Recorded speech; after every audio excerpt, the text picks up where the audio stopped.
The colony ship Last Hope was dying. Captain could see it clearly on her display screen. The human vessel drifted through empty space like a wounded animal. No engine fire, no lights in the windows, just a dark metal shell spinning slowly in the endless black. "How many life signs?" asked her crew. Her wings folded against her back as she leaned forward in her command chair. 40,000, replied her sensor officer. "But they are fatting. Their air recyclers have failed. They have maybe 6 hours left." Was not a warrior. She was a botanist by training, captain of the research vessel Singing Pollen. Her people were scientists and artists. They studied plants and wrote songs about starlight. They had never fought a war in their entire history, but knew suffering when she saw it. "Open a channel," she ordered. The communication screen flickered to life. A human face appeared. It was a young woman with dark eyes and dirty hair. Behind her could see other humans huddled together in the dim emergency lighting. Children cried in the background. Old people coughed weakly. "This is captain of the research vessel Singing Pollen. We have detected your distress. How can we help?" The human woman stared at the screen. Her eyes were red from crying and lack of sleep. "I am Lieutenant, I think I am the ranking officer left." Her voice cracked. "Our captain died 2 days ago. The reactor failed. We have no power, no heat, no air." She paused and looked at something off screen. "We have children here, families. We left Earth because our planet was dying. We were looking for a new home." His antennae lowered in the gesture of deep sadness. "Where were you going?" "Anywhere," said. "Anywhere that would take us." Turned to her crew. They were all watching her with their compound eyes, waiting for her decision. She knew what they were thinking. The Singing Pollen was a small ship. They had limited supplies. They were far from home and still had their own mission to complete. But those were excuses. Had never liked excuses. "Transfer all spare power cells to their ship," she ordered. "All emergency rations, all medical supplies." Her first officer, a older named, stepped forward. "Captain, if we give them everything, we will barely have enough to reach home ourselves." "Then we will barely have enough," replied simply. "Look at them, they are dying. What good are our supplies if we use them to fly past dying people?" Was silent for a moment. Then his wings spread slightly in acceptance. "I will begin the transfer myself." For the next 12 hours, the crew worked without rest. They moved power cells through the cold vacuum of space. They carried food and water and medicine.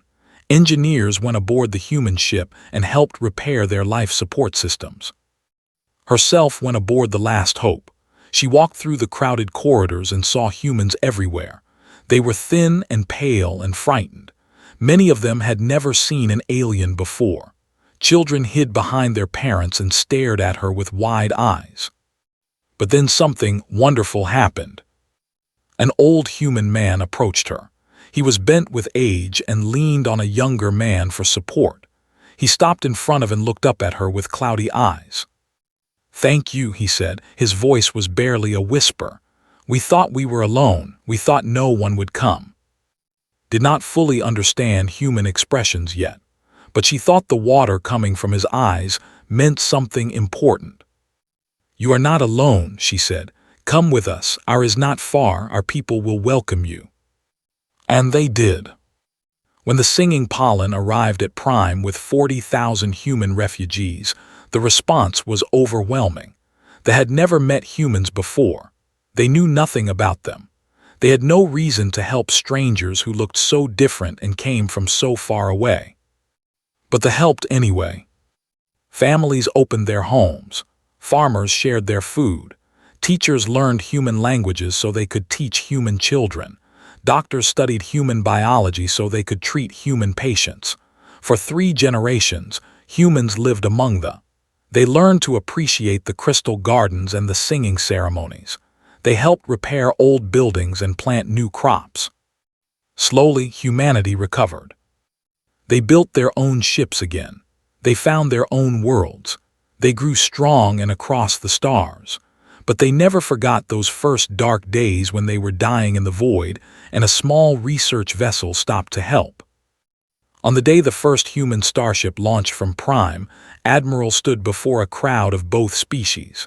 He was tall and straight in his new uniform. Behind him, the ship New Dawn gleamed in the sunlight. "We are leaving," announced, "but we are not saying goodbye. They saved us when we had nothing. They gave us food when they were hungry. They gave us shelter when they had little room. They gave us hope when we had none." He paused and looked at the elders gathered before him. "We will never forget this. Never. As long as humanity exists among the stars, we will remember what you did for us." Old Captain was there that day. Her wings were thin with age and her eyes were clouded, but she smiled in her way and touched his hand with her delicate fingers. "We did not help you for payment," she said softly. "We helped you because you needed help." Nodded. "I know. That is why we will always remember. That is why if you ever need us we will come. No matter where, no matter when, call us and we will answer." Did not fully understand what those words meant. Her people had never needed warriors or protectors. They had lived in peace for 10,000 years. She could not imagine a day when that peace would end. But 300 years later, when the sky filled with enemy ships and her world burned beneath alien weapons, humanity would remember. They would answer. And the galaxy would learn a simple truth about the strange species from Saul. Humans never forgot a kindness, and their gratitude could shake worlds. They did not ask permission. They did not send warnings. They simply arrived. Commander Bora was tending her garden when the first alarm sounded. She had spent the morning caring for the crystal flowers that her grandmother had planted 50 years ago. The sunlight made them glow with soft blue light. It was peaceful. It was beautiful. Then the sky turned dark. She ran to the defense center as fast as her wings could carry her. Others were running too, their antennae pressed flat against their heads in fear. Children were crying. Old people were looking up at the sky with confused expressions. "Report," Bora demanded as she burst through the doors. Her sensor officer turned to face her. His compound eyes reflected the horror on his display screen. 2,000 warships, Commander. They came from hyperspace without any warning. They are heading directly for our planet. 2,000. Bora felt her heart sink. The entire defense fleet was 40 ships, 40 small patrol vessels designed to watch for asteroids and help lost travelers. They had never been built for war. "Who are they?" she asked, though she already feared the answer. "The Empire." Every species in the galaxy knew They were ancient and terrible. Their warriors stood 3 meters tall with black armor that grew from their own bodies. Their minds were linked together in a hive, sharing thoughts and commands faster than any communication device. For 10,000 years they had spread across the stars, taking what they wanted and destroying what they did not need. No one had ever stopped them. No one had ever tried. "Why us?" Bora whispered. "We have nothing they want. We are just farmers and artists." Her communications officer spoke up. "Commander, we are receiving a message from the flagship." "Put it through." The screen flickered and a face appeared. It was not really a face. They did not have faces like other species. It was a mass of dark plates and glowing red sensors where eyes should be. When it spoke, the voice was cold and mechanical. "People of Prime, your world has been selected for absorption into the Empire. Your bioluminescent communication abilities have been deemed valuable to our collective. You have 2 choices. Surrender completely and join us, or resist and be destroyed. You have 6 hours to decide." The screen went dark. Bora stood frozen. Around her, the defense center was silent. Everyone was staring at her, waiting for orders. But what orders could she give? They were botanists and musicians. They had never held weapons. They had never even imagined holding weapons. "Commander," her first officer said quietly, "what do we do?" Bora closed her eyes. She thought about her grandmother's crystal garden. She thought about the singing ceremonies that marked each new season. She thought about the children playing in the streets and the old people teaching them the songs of their ancestors. She thought about 40,000 humans arriving 300 years ago, dying and desperate. She thought about Captain giving them everything. "We fight," Bora said. Her voice was calm. "We cannot win, but we fight. We give our people time to evacuate. We save as many as we can." Her first officer nodded slowly.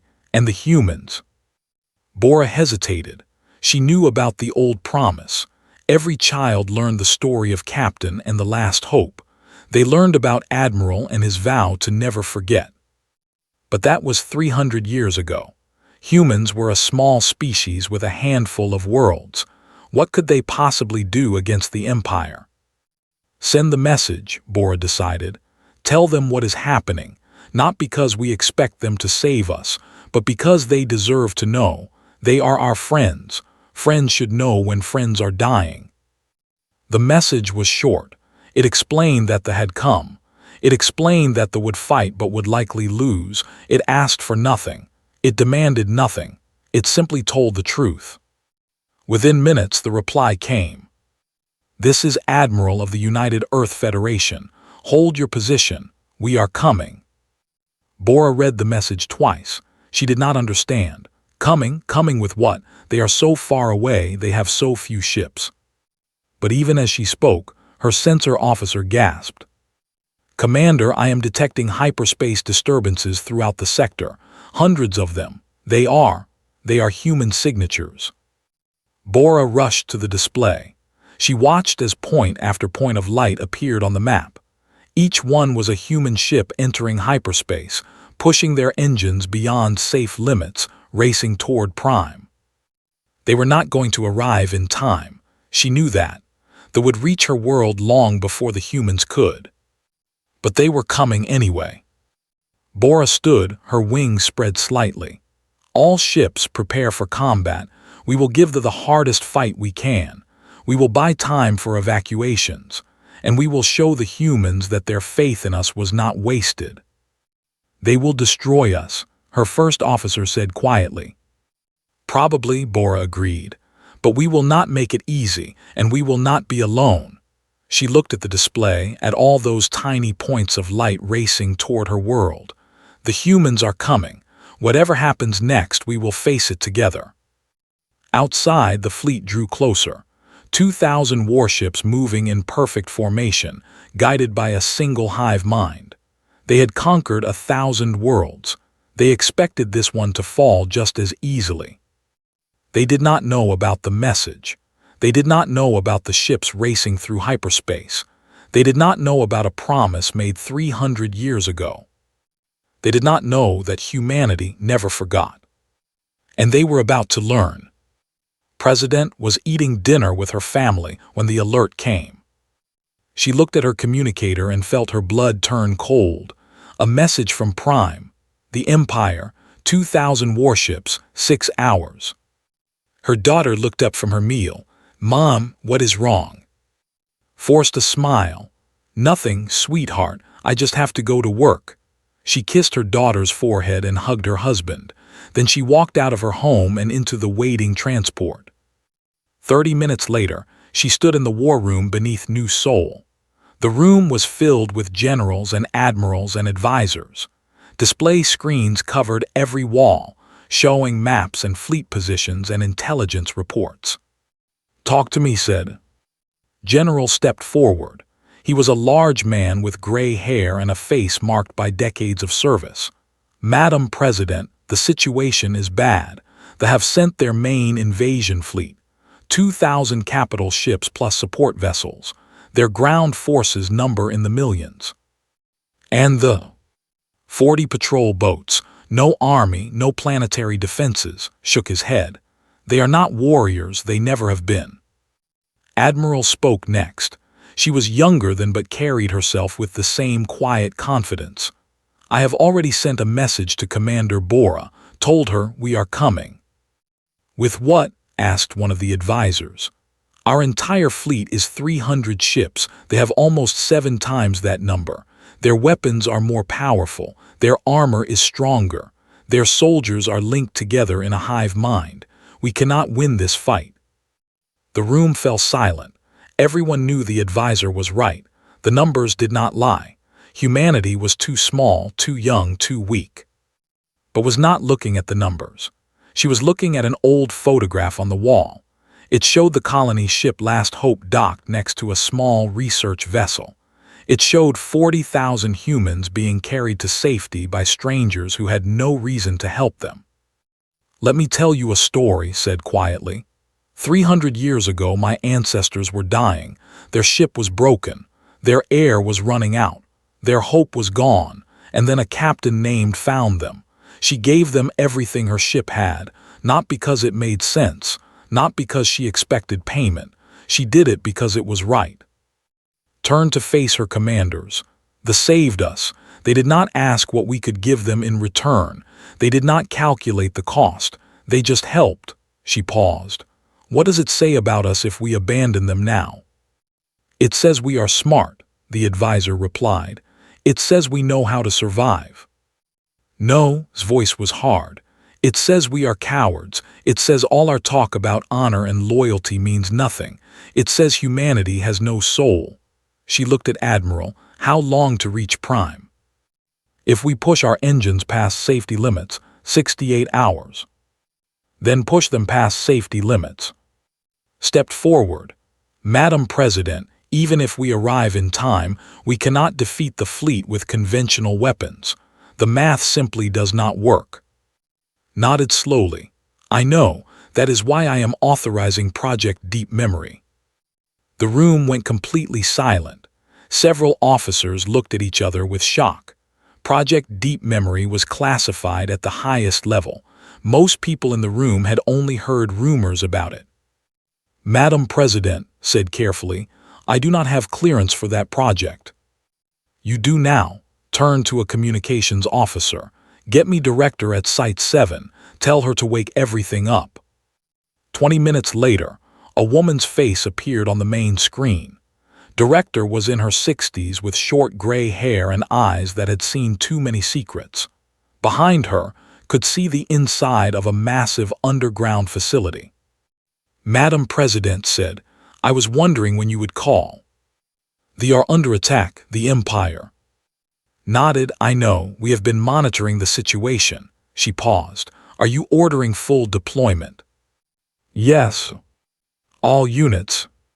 "All units." Smiled. It was not a happy smile. It was the smile of someone who had been waiting for this moment for a very long time. "The Shadow Fleet will be ready in 4 hours. We will arrive at Prime 30 minutes after your main force." "Shadow Fleet?" Admiral asked. "What is the Shadow Fleet?" Looked at her through the screen. "For 200 years we have been preparing for this day. We knew that someday humanity would face an enemy we could not defeat with normal weapons. So we built abnormal weapons." She pressed a button, and the view shifted to show a massive hangar. Inside the hangar were ships, but they were not like any ships had ever seen. They were sleek and dark and seemed to bend light around their hulls. They made no sound. They gave off no energy signatures. They looked like shadows given solid form. 150 ships, said, each one worth 1,000 cruisers. We have been building them in secret for 2 centuries. We have been training crews in hidden bases. We have been waiting for the moment when humanity needed a miracle. Nodded. Today is that moment. She turned to her commanders. All ships, every ship we have. I want everyone moving toward Prime within the hour. Admiral, you will command the main fleet. Director will bring the Shadow Fleet behind you. What do I tell the crews? Asked. Many of them will not come back. Thought for a moment. Tell them the truth. Tell them we are going to save the people who saved us. Tell them that today humanity pays its debts. She paused. Tell them to make them remember this day forever. Within the hour, 300 human ships entered hyperspace. Their crews pushed the engines beyond every safety limit. The ships groaned and shook and threatened to tear themselves apart. But they kept going. They kept flying toward a battle they could not win because A small species of botanists and artists had once shown them kindness. Because humanity never forgot. And because some debts could only be paid in blood and fire. They did not understand fear. Their hive mind had conquered it long ago. Every warrior was connected to every other warrior. When one died, the others felt nothing but a small decrease in processing power. Death was not scary. It was just a number. So when the human fleet emerged from hyperspace, they felt no concern. Their tactical coordinators calculated the odds instantly. 300 human ships against 2,000 warships. The humans were outnumbered and outmatched in every way. They continued their advance toward Prime. They would deal with the humans after finishing with the. That was their first mistake. Captain Menu stood on the bridge of the destroyer. His crew was ready. His weapons were charged, and in his heart he carried the weight of 300 years of gratitude. All ships, Admiral's voice came through the fleet channel. You know why we are here. You know what they did for our ancestors. Today we repay that debt. Fire at will. They opened fire. The first shots hit a cruiser directly in its forward shields. Normally, those shields would have absorbed the impact easily. They had the strongest shields in the galaxy. Everyone knew this.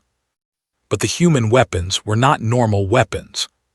For 300 years, humanity had been watching, learning, preparing. They had studied every battle. They had analyzed every weapon's signature and every shield frequency. They had built weapons specifically designed to defeat technology. The tungsten rounds punched through the shields like they were paper. The antimatter cores exploded inside the cruiser, tearing it apart from within. In 3 seconds, a ship that had conquered 100 worlds became a cloud of burning metal. Across the battle zone, similar scenes played out. Human ships fired and ships died. The tactical coordinators processed this information and felt something they had not experienced in 10,000 years. Surprise. Analysis, the hive mind demanded. How are they doing this? The answer came quickly. The humans had developed weapons that operated on frequencies they had never considered. They had created targeting systems that predicted hive mind responses before they happened. They had built engines that moved faster than sensors could track. The humans had been preparing for this war since the day they left Prime. But they were ancient and powerful. They adapted quickly. New shield frequencies, new attack patterns, new strategies developed in milliseconds and shared across the entire fleet instantly. Human ships began to fall. There was the first. A battleship caught it with 3 direct hits. The hull cracked open and the crew died in the cold of space. Then a dozen more. Captain Menu watched his display screen as friendly ships disappeared one by one. Each loss was marked by a small flash of light. Each flash was 100 souls gone forever. We are losing too many ships, his first officer said. At this rate, we will be destroyed before we can stop the ground invasion. Menu looked toward Prime. On the planet's surface, landing craft were already touching down. Millions of soldiers were spreading across the land, burning the crystal gardens and destroying the ancient cities. We need more time, Menu said. We need. Then the sky changed. It was not hyperspace. Hyperspace made a specific pattern when ships emerged. This was something different. The stars themselves seemed to bend and twist. Space folded like paper being crumpled by an invisible hand. And then the Shadow Fleet arrived. 150 ships emerged from the tier in reality. They were black as the void between stars. They made no engine noise. They gave off no heat signatures. They simply existed where moments before there had been nothing. This is Fleet Admiral of the Shadow Fleet, a calm voice announced. Empire forces, you have attacked humanity's oldest friends. This was unwise. The Shadow Fleet opened fire. Captain Menu had seen weapons before. He had trained with the best technology humanity could build, but he had never seen anything like this. The Shadow Fleet weapons did not shoot projectiles or energy beams. They simply removed things from existence. One moment a cruiser was there. The next moment it was gone, not destroyed, not exploded, just gone. The hive mind processed this new threat and felt something even more unfamiliar than surprise. Fear. All units retreat, the Emperor commanded from his flagship. Fall back to defensive positions. But the Shadow Fleet did not allow retreat. They moved through the formation like ghosts, striking and vanishing and striking again. Every time a ship tried to target them, they were already somewhere else. On Prime's surface, the ground battle turned as well. Human drop pods began falling from orbit, carrying soldiers in advanced combat suits. These soldiers were not like they were not botanists or artists. They were warriors who had trained their entire lives for exactly this kind of fight. Commander Bora watched from her command post as human soldiers engaged the invaders. The humans were smaller than they were weaker. Their bodies were soft and fragile. But they fought with a fury that shocked even the hive mind. A warrior standing 3 meters tall charged at a human soldier. The human did not run. He did not hide. He raised his weapon, fired 3 shots into the warrior's eye sockets, then rolled beneath its falling body and kept moving. "They fight like they do not care about dying," Bora whispered. Her communications officer nodded. "They care, but they care about something else more." By the end of the day, 1,200 warships had been destroyed. The ground invasion had been pushed back. The Emperor sat in his command chamber and calculated the odds of victory. The odds were very, very bad. For the first time in 10,000 years, the Empire sent the signal for retreat. As the surviving ships fled into hyperspace, Captain Minu allowed himself to breathe. Though was damaged, many of his friends were dead, but they had done it. They had saved the Admiral's voice came through the fleet channel. "All ships, stand down from combat. Begin rescue and recovery operations." She paused. "And someone please inform President that humanity's debt has been repaid." Above Prime, human ships and patrol boats floated together in the wreckage of the battlefield. Enemies had been defeated. Friends had been saved. And the galaxy had learned a valuable lesson about making enemies of the species from Saul. The fires were still burning when Commander Bora walked through the ruins of the Grand Garden. Crystal flowers lay shattered across the ground. Ancient trees had been reduced to ash. Statues that had stood for 5,000 years were nothing but rubble now. The garden that her grandmother had tended, the garden that her grandmother's grandmother had planted, was gone. But Bora was alive. Her people were alive, and that was worth more than any garden. She found Admiral standing near a small pond. The water was clouded with dust and debris, but a few fish still swam beneath the surface. They had survived too. "Admiral," Bora said. Turned, her face was tired. Dark circles under her eyes showed that she had not slept in days. Her uniform was stained with smoke and sweat, but she smiled when she saw Bora. "Commander, how are your people?" "Alive," Bora replied, "because of you." Shook her head. "Not because of me, because of Captain, because 300 years ago she decided to help some dying strangers." She looked around at the damaged garden. "We just kept a promise." They stood together in silence for a moment. Around them, the sounds of recovery filled the air.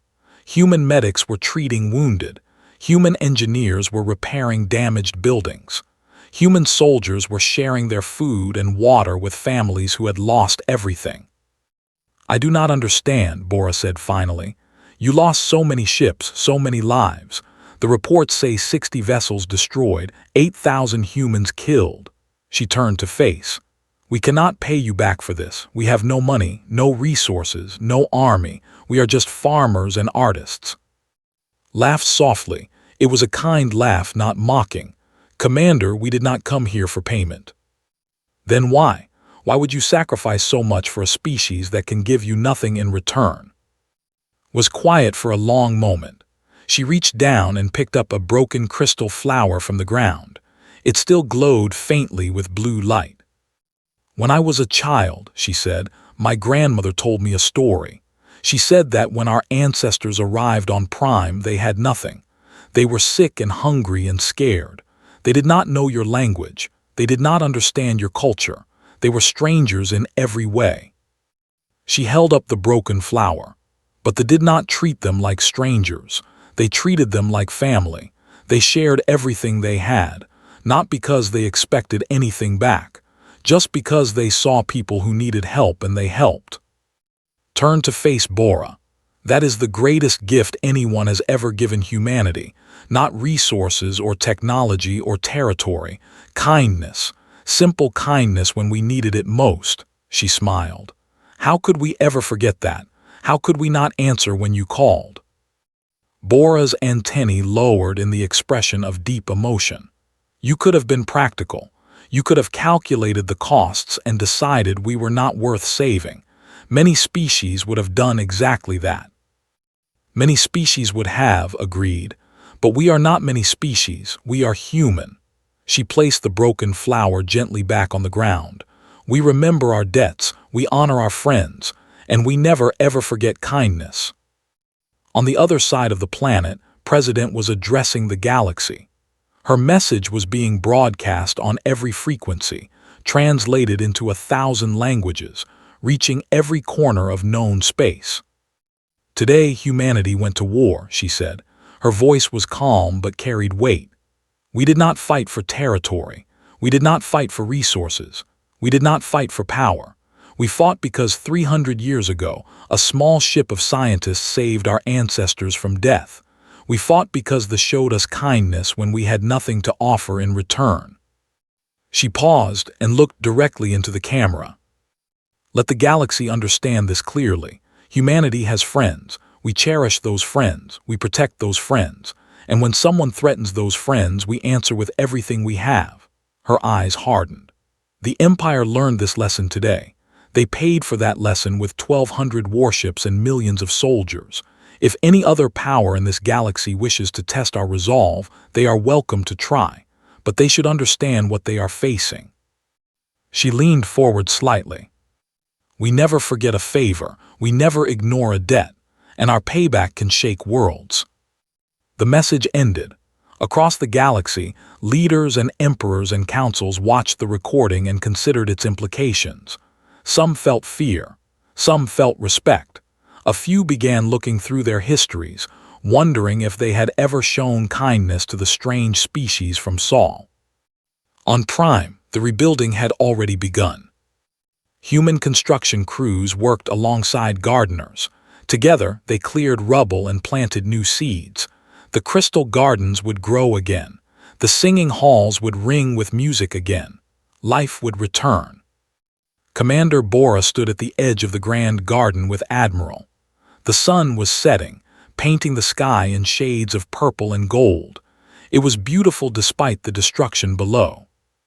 What happens now? Bora asked. Considered the question. Now we rebuild, together, and then we make sure this never happens again. How? By standing together and human, friend, turned to Bora.